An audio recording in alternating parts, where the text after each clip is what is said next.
kabarnya Lur? Semoga dalam keadaan sehat selalu ya. Mas Kasir mau pantun dulu nih. Malam-malam makan martabak Mesir. Jangan lupa minumnya pakai teh es. Kembali lagi di channel YouTube Mas Kasir dalam program inspiratif Jejak Sukses. Keren gak tuh pantun Mas Kasir? Pada kepo kan? Kenapa tumben Mas Kasir kali ini buka videonya dengan pantun? Karena sosok inspiratif yang akan kita temui ini berasal jauh dari negeri Anambas, Kepulauan Riau, yang kental dengan budaya Melayunya. Kan pantun merupakan tradisi orang Melayu, jadi nggak salah dong kita buka dengan pantun tadi. Nah, ngomong-ngomong, siapa sih sosok hebat kali ini yang akan Mas Kasir temui? Yuk kita langsung aja kenalan dengan beliau. Namanya Indiana Sunita M.Kes.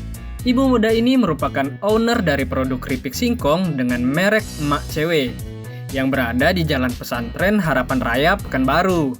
Udah pada tahu kan sama keripik cabe Mak Cewe ini? Harusnya tahu dong, karena produk ini sudah ada sejak tahun 2017 lalu. Dan kini produk keripik Mak Cewe sudah dipasarkan di banyak kota. Tidak hanya di Pekanbaru, tapi sudah menjelajah Indonesia mulai dari Padang, Medan, Bandung, hingga Bali.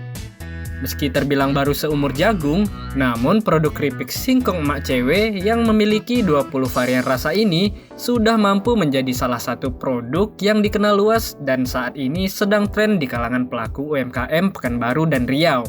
Hebat kan? Tidak hanya dari sisi pemasaran, dari skala produksinya, usaha Ibu Indiana ini juga bisa dibilang bukan kaleng-kaleng Lur.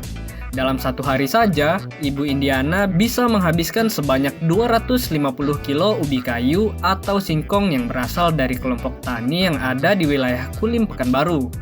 Jadi tidak salah sih, usaha keripik yang kini memiliki 15 karyawan ini punya omset hingga ratusan juta dalam satu bulan.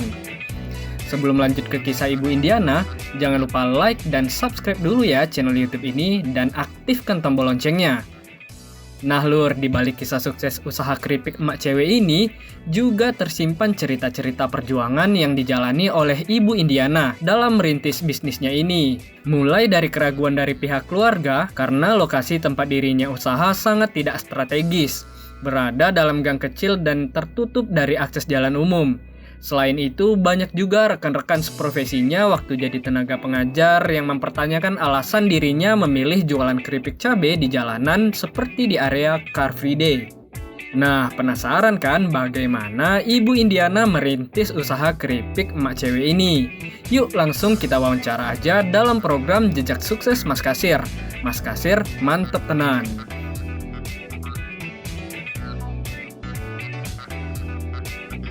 Mak Cewe dari tahun 2017 pas tanggal 8 November. Yang mendatar belakangnya adalah pada dasarnya saya cinta terhadap Indonesia, cinta terhadap Pekanbaru, dan cinta akan keluarga. Jadi karena basic saya adalah seorang pengajar dan saya adalah orang kesehatan, jadi saya itu kadang agak risih Pak dengan situasi makanan yang beredar. Seperti kita sering lihat di investigasi makanan yang tidak layak dikonsumsi oleh masyarakat kemudian dijual kembali. Makanya di Mak Cewe ini kita komitmen memberikan yang terbaik. Mulai dari bahan bakunya, kemudian proses produksinya, itu kita memang benar-benar memperhatikannya.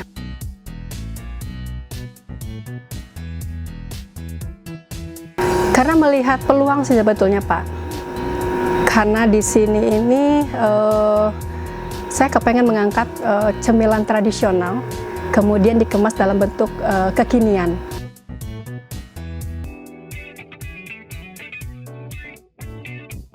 Kalau masalah berbicara dengan modal, menurut saya itu relatif. Tetapi dengan modal kecil pun pada dasarnya untuk membuat keripik singkong Mak Cewe tidak ada, bisa saja gitu Pak. Dengan modal kita mungkin 2 kilo singkong dicoba dulu dengan sekilo cabai itu bisa. Tetapi kalau di Mak Cewe memang dari awal kami sudah memang berpikirannya itu kedepannya itu harus menjadi ikon atau menjadi sesuatu hal yang berbeda. Jadi kita memang dari awal sudah bikin mesin dan alat-alat yang lain.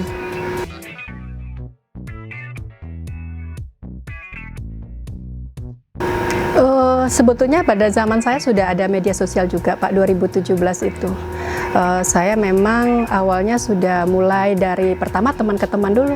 Saya informasikan, saya produksi, awal kali produksi itu memang di 50 kilo saya produksi, kemudian saya japri teman-teman, saya posting di media sosial, dan untuk lebih mengembangkan itu saya lihat bangsa pasarnya lebih bagusnya itu di CFD waktu itu. Jadi saya turun CFD, pagi-pagi sudah bawa keluarga, turun di CFD, dan kita menawarkan.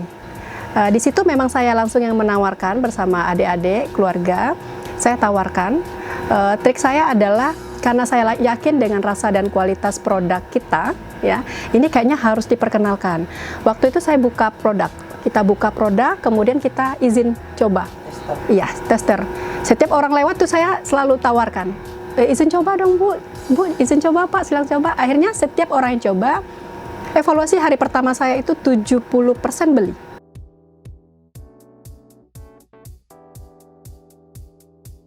Awalnya, Macewe itu lebih dikenal di luar, karena memang promosinya melalui media sosial yang lebih kencang ya Pak. Kita sudah sampai Padang. Padang itu susah banget tembusnya dulu Pak. Saya menawarkan ke beberapa teman itu agak susah, karena ikon di sana juga kan keripik juga. Tapi karena kami ini yakin, karena yang Macewe keripiknya begini, yang mungkin di Sumbar keripiknya begini, jadi kami berusaha untuk masuk, alhamdulillah dapat. Itu yang di Padang, kemudian Bandung, Jakarta, Batam. Kalau Batam beberapa mall kita sudah masuk. Medan banyak tempat sih Pak, bahkan Bali pun kita sudah masuk.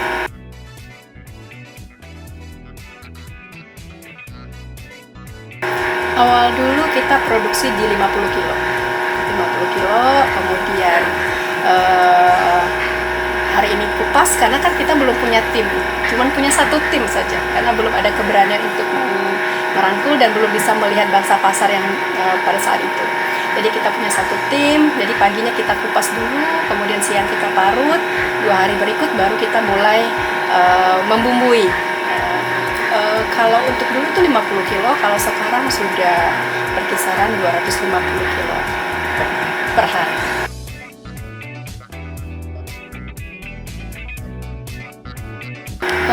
Kendalanya itu awal-awal pasti banyak. Kalau berbicara suka duka banyak banget Pak. Yang penting saya itu berdasarkan pengalaman, komitmen saja, fokus dan komitmen. Dari awal itu siapa sih yang kenal Macewe? Kalau dulu orang lihat brand Macewe itu yang ada ketawa, ya, Macewe. Orang ketawa, lucu, dari nama awalnya lucu. Terus posisi kita kan jauh ke dalam, bukan di tepi jalan. Posisi kita masuk gang. Kemudian pun kadang-kala orang lihat di sini, saya nerima karyawan aja awal-awal tuh Pak, mereka yakin nggak? Kayaknya mereka nggak yakin bisa terbayar ini gajinya, karena posisinya masuk ke dalam. Jadi waktu itu nggak ada yang tahu Macewe, kita mulai menitip masuk ke swalayan, sampai di swalayan itu kita titip 50 piece, yang balik itu bisa 30 piece Pak, ya, belum lagi sewa rak dan segala macamnya. Jadi itu awal-awal kalau bicara keuntungan itu belum ada.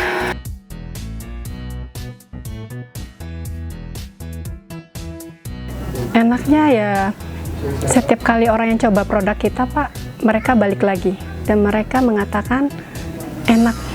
Kalau testimoni itu kita sudah ribuan testimoni Pak, dan kita kadang-kala menerima WA itu testimoni dari konsumen tanpa kita minta-minta.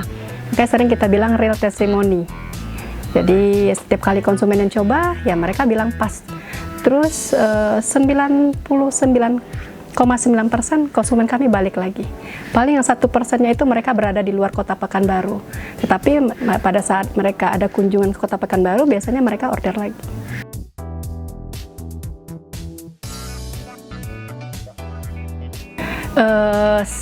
Setahun pertama memang kita lagi proses mempromosikan ke orang, ya Pak ya. Tetapi setelah itu kita melewati suka duka itu setahun pertama. Setelah itu alhamdulillah setiap tahunnya itu ada peningkatan. Setiap bulannya, bahkan setiap bulannya kita ada peningkatan omset. Dan kita selalu dulu karyawannya 1, naik 5, naik 7, bahkan sekarang sudah ada 15-an karyawan kita yang sudah bekerja di Macewe. Satu hari itu kita sudah bisa memproduksi sekarang itu 700 sampai 1000 piece. Ya, karena kita memang kebanyakan reseller, kami kebanyakan reseller dari berbagai kota. Jadi satu orang reseller itu bisa meminta orderan ke kita itu 500 piece satu orang itu Pak. Kita bisa kirim ke Bali, ke Jakarta, Batam, Bandung, Medan, Padang, dan beberapa kota lainnya.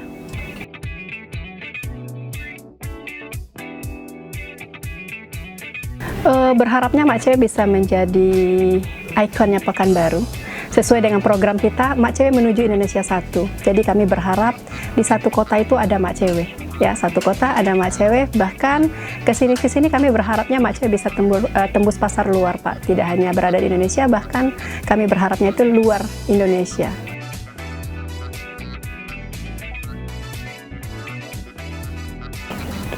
Yang pertama itu lihat peluang. Jadi kalau kita misalnya memasarkan suatu produk, bukan kemauan kita Pak, tetapi kemauan masyarakat. Masyarakat butuh apa? Kalau kita sudah memasarkan yang mereka butuhkan, otomatis kita tidak terlalu susah untuk memasarkan. Pemasaran pertama itu yang sulitnya pertama kali, setelah mereka coba insya Allah tidak terlalu susah. Jadi kalau kita sudah lihat peluang, kemudian kita yakinkan produk kita dibutuhkan sama orang, sama masyarakat, kualitasnya seperti apa, rasanya seperti apa, kemudian pertahankan dan perjuangkan, fokus, komitmen, dan perjuangkan Pak. Setelah itu ya namanya juga usaha, pasti pertama-pertama orang tidak ada yang kenal ya. Kita bagaimana memperkenalkan, gunakanlah macam-macam media sosial ya, media sosial, kemudian yang paling ampuh itu adalah promosi dari mulut konsumen Pak ya. Kalau mereka sudah mengatakan pas, biasanya mereka akan bercerita-cerita ke teman-temannya. Nah inilah yang promosi yang paling ampuh itu menurut saya Pak. Nah, di Mak Cewek itu Pak, kita selalu berinovasi. Yang dulunya kita 7 varian, sekarang kita sudah lebih dari 20 varian. Semuanya itu kita menggunakan cabai segar. Ya, inilah menyebabkan kenapa setiap kali konsumen tertarik ke Mak Cewek. Ya, apalagi kalau kita sudah meluncurkan produk baru, mereka pasti bilang ada produk baru ya, ada produk baru. Nah ini akhirnya tingkat daya beli mereka kembali lagi, datang lagi. Kemudian yang baru mereka sudah tahu rasa seperti apa. Akhirnya yang baru varian baru mereka order, dan varian yang lama mereka pun order kembali itu Pak.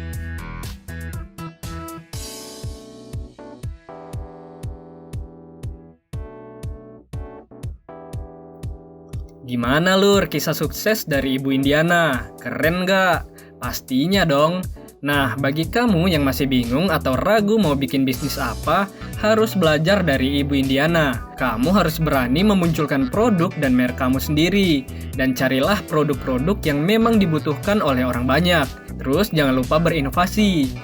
Dengan seperti itu, maka usaha kamu bisa berlangsung dan bertahan lama. Sampai di sini dulu ya Lur, jejak sukses Mas Kasir kali ini. Semoga menjadi inspirasi bagi kita semua. Jangan lupa share kisah ini ke teman-teman kamu yang lain. Mana tahu bisa menjadi motivasi dan inspirasi bagi mereka. Mas Kasir cabut. Wassalamualaikum warahmatullahi wabarakatuh. Mas Kasir, mantap tenan.